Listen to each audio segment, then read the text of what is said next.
RV.media. Hello, listeners. Hey, thank you for tuning in to RV.media. It's Randy Adams and Jace Pierce. Man, we're having fun buying and selling RVs, trying to help people out, trying to make sense of what's going on in the market, when to sell, when to buy, what to do with your unit, and especially if you're not using it.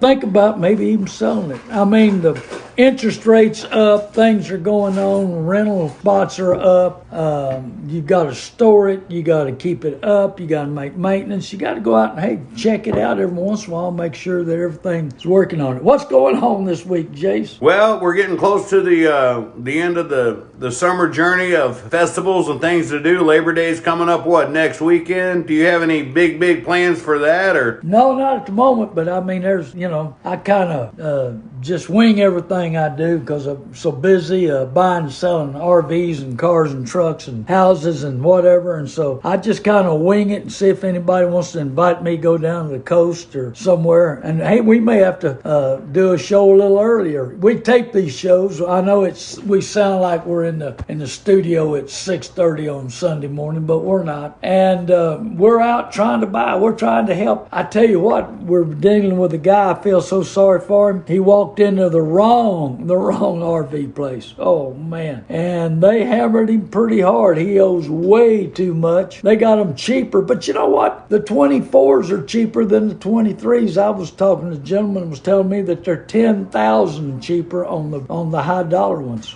So the market's changing. Maybe we're getting full. What do you think, Jace? yeah, when the inventory stacks up, I mean, what do you do when you have too much inventory? And Randy, are you real excited about paying too much for anything? No. So if the market's not moving as fast as you'd like, you might be a little bit more conservative on your purchases. You might even back them up a little bit, right? Trying to adjust. I mean, if things are flying off the shelves, I'm giving what I can to get more product. But if I've got a lot left and no one's buying, I was talking to a guy just the other day, and he was talking about, how the interest rate on his RV, he had like a 4% interest rate, and he's saying, well, somebody can buy these cheap. See, when the last time he did a loan was 4 years ago, Randy. So he hadn't done up on those interest rates. He got online and pulled his phone out, and I told him they're paying 6, 7, 8, 9, 10% for good credit. He couldn't believe what the phone was telling him. And, and that's the thing. If you're not using the RV, I mean, just how much is that interest just sitting there? Your storage, your maintenance, your upkeep. You do the good, the bad, and the ugly with the cars. You do that with the RVs too, don't you, Randy? Yeah, and well, just think about it. When you're sleeping at night, that interest is still on that loan. On Sundays, Mondays, holidays, every day. It never stops. It's around the clock. Yeah, whoever invented that one is a really, really wise man. He's got to be making some money. Well, even the RV magazines that go to the dealers, they're talking about times might be tough next year. Well, think about it. Their inventory how many of these RV dealers have the inventories paid for with their cash? They're on a floor plan too, aren't they, Randy? Oh yeah, they got to pay insurance and interest. It's just like if you buy and flip a house and borrow money from the bank, you might have a little leeway, 30 days till the first payment, but you got to pay money sometimes, don't you there, Randy? Oh, that hard money gets big money. I mean, these hard money lenders make plenty. And I've got a buddy of mine that he thought he was paying 12%, and then he found out he was paying 16%, and now he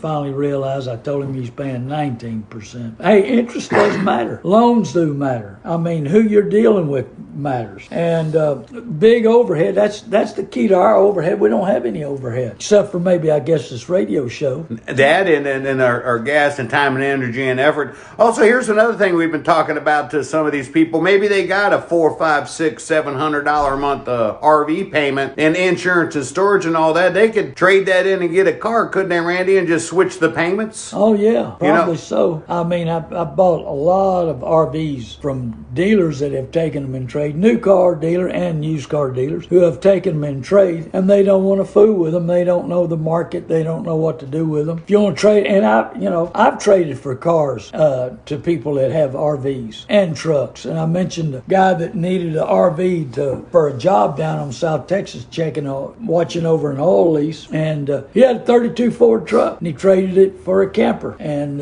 it worked out great for him. He didn't have to come up with any cash, and it worked out good for me. So, I mean, just think about that. I mean, that's an opportunity for somebody that's needing a vehicle. Yeah, so if you're just tuning in to the radio show, RV.media, we redid that front page there. You can go type your name, your RV information, and send us a little message. I know they do that, give me the VIN and all that stuff, but really the RV, it's the model and the year model. And the VIN number will help if we're, getting the title and all that stuff for verification. And condition, Randy, that's the thing. A lot of these people, they're putting them in storage and they're not using them. And then some people, they're living in them and they're doing a wear and tear. So then they're looking around, and this one guy wanted like $47,000 for his redwood fifth wheel. He had loaned it to his son, and his son lived in there with his kids and his dogs for like 2 years. Do you know what that RV looked like? Oh, what did it smell like? Oh man, I went over there and I drove out there. I met the guy, and of course he hadn't seen it in a while, and his son dropped it and put it all back in the storage because I guess he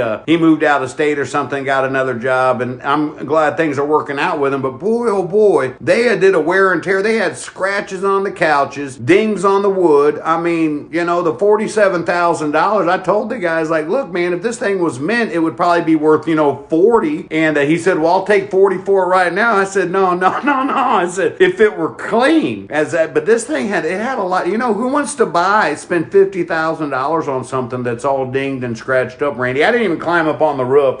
He appreciated it. He said he's going to try to sell it and all that other stuff. But people don't realize that one of the main things that affect the value of, anything is the condition. If you watch these antique cars going through Meekin and all that stuff, Randy, they'll bring a premium dollar if they're showroom new, won't they? Yeah, well, they spend $150,000 on it, and people think they can get them fixed for it. And the people think they can fix their RV cheap. Sometimes it's a lot of labor and a little bit of money, but sometimes it's both. A lot of stuff that you got to buy and the labor. And so you've just got to be prepared. I've got a gentleman I need 2 campers, RVs for people. He's got employees that he needs to send out to El Paso. They're opening up a new division in his company out there. So he needs 2 campers to go to RV campers for them to live in El Paso. So, I mean, we're always looking for, and that's cheaper ones. And I told him, I said, it's going to need some work. And he said, that's fine. These guys can do it. Yeah, so, and here's the thing. They can reach out to us. And I've got a couple guys. We had that little trailer, 2 weeks ago. And right. I've got their numbers. They're still looking for something. And but if you call and give us a shout out or give us a shot at 830-708-4789 and give Randy your information, or go to RV.media and type in your information, and we might run across a little wholesale unit, a little inexpensive RV. We might run across a motorhome.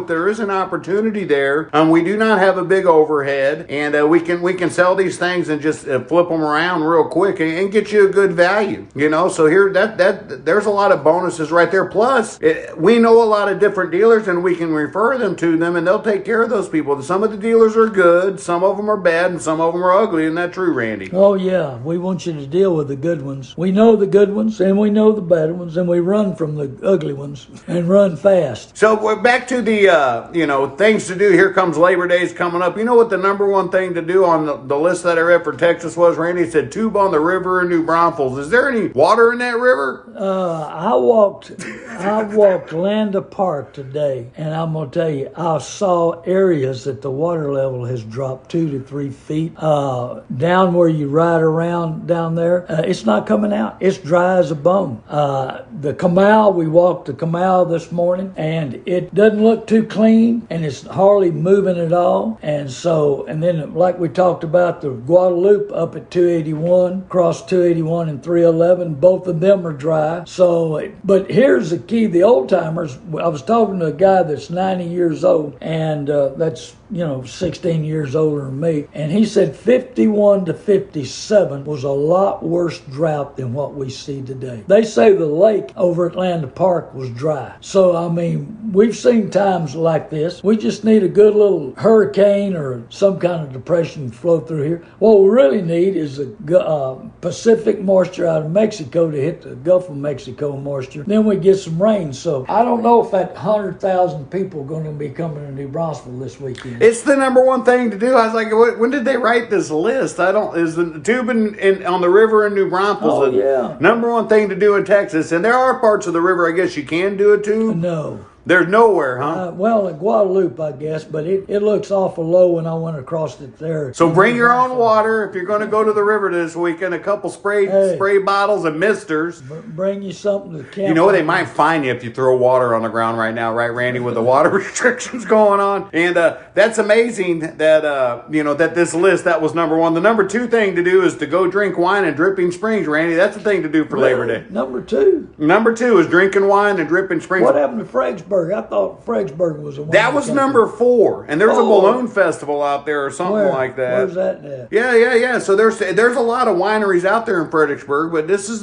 a list, and I didn't generate the list, but it was the Texas government website for their travel guides, and it gave you a list of things to do for Labor Day because that's coming up. And I thought, well, if we wait till Labor Day and tell them what to do on next Sunday, then they got till because some of this stuff starts on the 1st. They have like a harvest festival out there in the hill country, and Kyle has a hot air balloon festival. There's still a lot of things to do. Hopefully, it'll be under 100 degrees over Labor Day weekend. It's been so friggin' hot, Randy. I don't know. Like I said, the rivers are dry. Hey, I thought about going to play golf Monday, so it'd be nice and hot then. I know it's never too hot to play golf. I played golf in Las Vegas one time with 115 degrees. I'm pretty good on the 19th hole. That's all that I've been told. I was on the 19th hole south side of San Antonio, and a rattlesnake crawled up on the 18th hole. Oh, yeah? Yeah, we were sitting there watching right after the round of golf, and here come this rattlesnake right on top of the green. Oh, my gosh. So there are things to do. We talk about places to go, people to see, memories to make. You're getting to the end of the quote-unquote season right now, so the RV values are still, they're mediocre.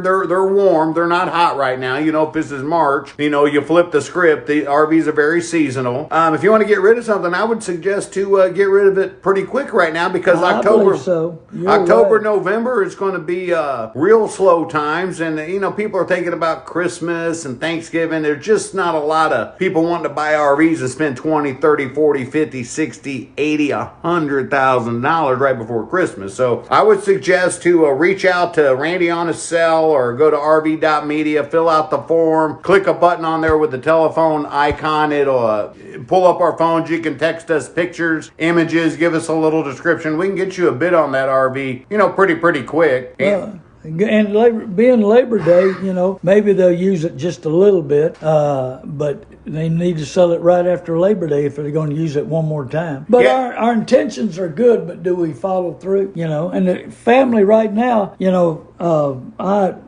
my ex-wife, her thinking of camping, one of them was the Marriott. That's the type of camping she liked. But there's a lot of opportunities that you'd have to get out and enjoy yourself. Hey, and start early. I don't know, start a week early. We need a little break, don't we? Yeah, we do. And coming up next weekend down at the Riverwalk in San Antonio, you ever been there, Randy? They still have water in that river. Yeah, well. So you can get, I don't know if you can swim in it, but. No, they're not allowed to swim in it. I've seen a couple guys fall in it on Saturday nights, but they have an artisan show on September 1st through the 4th down there at the Riverwalk, so that there's supposed to be lots of vendors. That's something to do. I don't know if you can park an RV down there, but there are some. No place for that. There are some RV parks and stuff like that just south of San Antonio up on the north. So there's not a lot in the city, but there are a couple where you could just, make a 15-20 minute drive, go down and enjoy the Riverwalk that still has water in it. They don't do any tubing down there on the San Antonio River, do they, Randy? No, they don't. They drain it, remember? Yeah, I know they do it green on St. Patrick's Day. I've been down there for that before, where everything's all green. Well, there's a lot of stuff going on still around New Braunfels on Labor Day. You got Hunter, Texas, and Green, Texas, and you're close to I don't know if there's anything going on in Blanco, but always something going on in Fredericksburg. And so you can get out and really enjoy yourself doing something. So maybe the 100,000 people still going to come to New Braunfels. I can sure tell the difference. The grocery stores and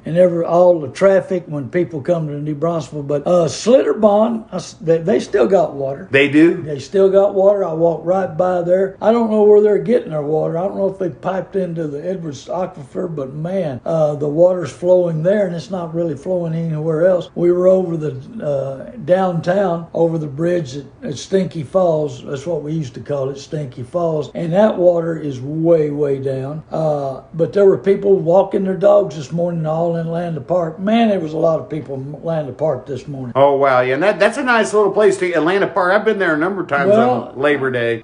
We walk Atlanta Park, go all around there, and then we take off and go downtown, walk all around there. And then we come back. We put in 4 to 5 miles every Saturday morning, and lots of times Sunday afternoon. But we need to get out and walk for the exercise, and I'm seeing a lot of older people that need to walk. And so, and maybe that's what we need to do when we're camping. Let's get out, hike, and go some places and do some things. Oh, some of these RV parks have like nature trails on them and stuff like that. They're by the rivers or the little hill country area. They've got a number of acres over to the side with picnic tables and stuff like that. Have you ever been to Jacob's Well in Wimberley, Texas? Oh, yeah. They say, do you think there's any water in that right now? I don't know, but I think they closed that off, didn't they, about 6 months ago? They had some kind of issue going on. So they're saying that's another hot spot to go to for Labor Day. And Fredericksburg's having a balloon festival on September the 2nd. And have you ever been to a balloon festival? Oh, yeah. Those are kind of, what do you do at one of those? I guess you just sit around and watch the balloons go up? Or go up and down and talk to people. Oh, wow. Okay. And I'd rather go look at the Eagles in Burnet, Texas, and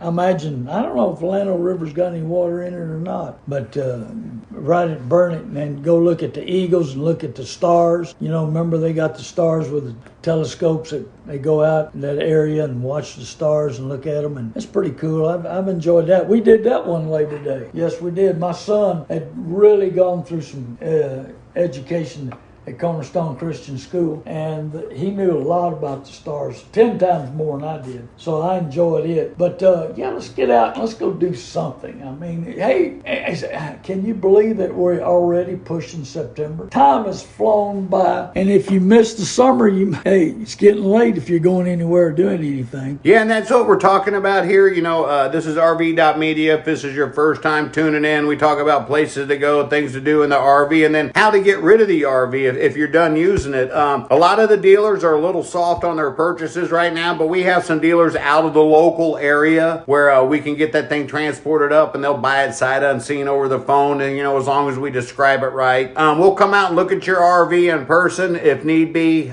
Usually the people send some pretty good pictures, and they describe them pretty well if they're good, bad, or ugly, and there's no charge for all that. Just call Randy on his cell, 830-708-4789. Give an opportunity or a chance. If there's a payoff on it, we can handle that part of the transaction. A lot of people don't have 30, 40, 50 grand to pay their RV off and get the title. You can provide that service, and then you'll get the title from the state issued you and all that stuff. So a lot of people don't know what to do when they're selling something, Randy. It's pretty stressful. They've always bought something. They walk into an office, and then sometimes they're not prepared to deal with the public either. Well, sometimes they don't realize that maybe they bought an extended service contract, and all that. Maybe there was some back end money. They might have rebates or some money coming back. Maybe they don't owe entirely too much. The book has been pretty stable all year, but still wholesale values are kind of dropping down. It's just that time of year. Nothing unusual about it. It happens every year, but we can't hardly find any RVs for sale on the money right now, can we, Randy? No, everybody bought 20, 21, 22, and that's when the campers were the hot. Supply and demand, you had to pay more money because we were getting shortage on campers. I had a neighbor friend of mine,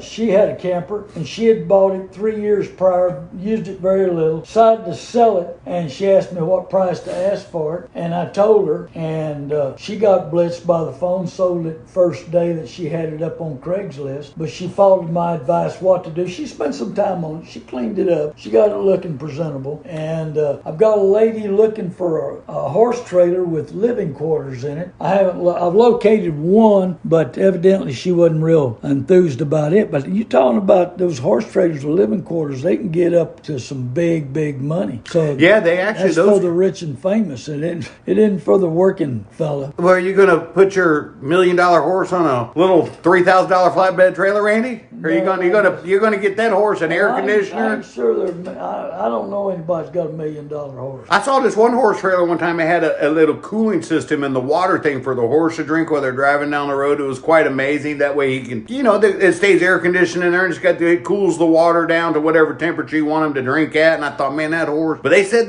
some of them horses are $2, $3, $4 million. Would you pay that much for a horse? No, and it eats a lot too. But I tell you what, I've seen a lot of people hauling hay lately. Eats a lot. Do you know how much the vitamin shots they give that horse is? Do you know how much to have a veterinarian to come out to your ranch at Friday night? You know that the king of sports is horse racing, but you got to be a king to afford it. Yeah, it's expensive. It's expensive hobby. However, there are a lot of things you can do in the RV. You could go see horse races and stuff like that, and that's one of the things that we like to promote and push is the. Well, I've taken several horse trailers and trade on cars. You've done a lot of horse trading, I bet you, Randy. Anyway, I took one in that people had used about 4 or 5 times. It was like new. I had the toughest time selling it. It was a 2-horse little open trailer, but it hauled a horse around. I finally sold it to a lady, and she was something special. I'm telling you, this woman, she worked the horses, she worked the cattle, she done it all, and she was tough to deal with. She'd made up her mind what she was giving for that trailer.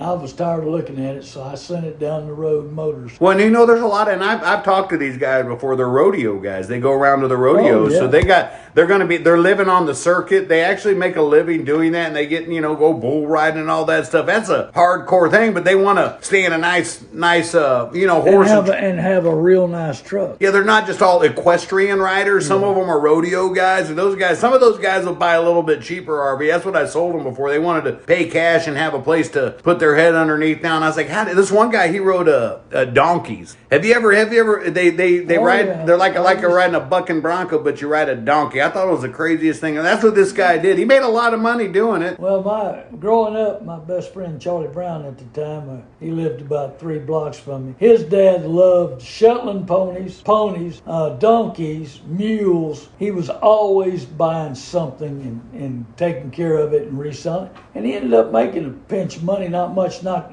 counting the food bill. But anyway, we rode everything we could ride, donkeys, Shetland ponies.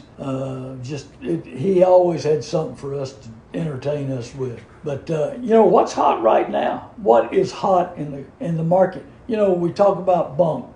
What's going on with them right now? Are they starting to cool off? Yeah, well, here's the thing, and I don't know if you've been to the local stores or vendors. There's school stuff. School just started back. I know some of the private schools and stuff like that are just getting right back in. And but you start talking about taking on an RV and an RV payment. If you're going back to school, do you know how much? You got a tax-free weekend, but you still had to pay prices for them clothes. I don't know if you've been shopping in a while, Randy, but yeah, everything is doubled or tripled in price, it seems like. And it's like I cannot believe it. I go to the store and I spend $200, and it's like I'm buying the great value stuff at Walmart, and I'm still spending a ton of money. I don't even know how you can afford the name brands and everything, but the bunkhouse is so parents are spending money getting that kid back and get him educated so he can start, living his life. Who wants to take on a $400, $500, $600 a month payment right now? You got to put clothes on your kids and put shoes on his feet, and so the bunks just traditionally cool off in September, October, November, December. They'll pick back up after the first of the year. Little bitty trailers kind of cool down a little bit in the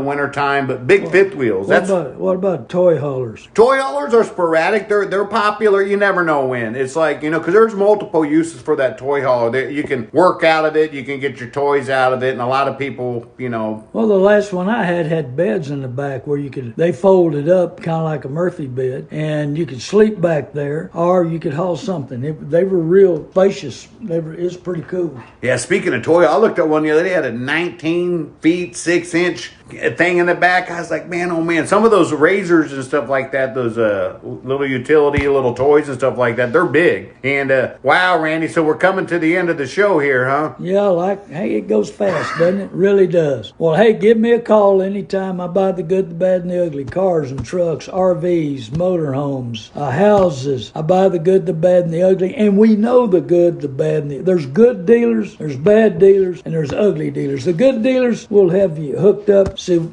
get the best deal you can. Bad dealers, you better be educated and prepared to walk into one of them. And the ugly dealers, hey, leave them alone, run by them, don't even slow down. But you got to know, just like the gentleman we're working with right now, he owes, 10, 12,000 too much and never has used the camper. So, I mean, I feel sorry for him. I'd like to help him. But, I mean, you walk in the wrong place at the wrong time and they're going to do you wrong. That's the key. But the lust of the eye and the boasting of what we got, what we do. And I mean, sometimes everybody has to have the biggest and the baddest and the greatest camper, but it's outside their budget sometimes. You know what I mean, Vern? Yep. Yeah. Our budget does matter. Cost matter. Price matters. The decisions we make matter. And we want you... Hey, I love Proverbs 1:5. Let the wise listen and add to their learning. I hope we open your eyes to so much, because we want to help you every way and everything that we can. God bless you, listener. Hey, Jace, thank you. Always educational, always entertaining. So what's going on this week for you? Oh, I'm just